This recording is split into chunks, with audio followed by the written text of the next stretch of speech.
Walang nanonood sa'yo? Walang nag-share ng mga post mo?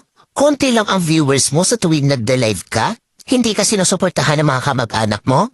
Kaibigan mo? Kakilala mo? Kapitbahay mo? Pinagtatawanan ka dahil sa pag-reveals mo? Pinagtatawanan ka dahil sa paggawa mo ng mga content?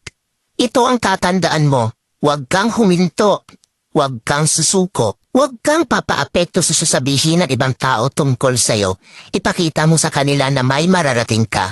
Dahil isang araw, kapag marami ka ng followers, kapag marami na ang sumusuporta sa'yo, kapag marami na ang nanonood sa'yo, kapag marami ka ng viewers, kapag marami na ang nagmamahal sa'yo at sumusuporta sa'yo, kapag marami ka ng payout, kapag sinasahod mo na ang sinasahod ng mga sikat na content creator, kapag mayaman ka na, kapag marami ka ng pera, ay manunood na yan sila sa'yo.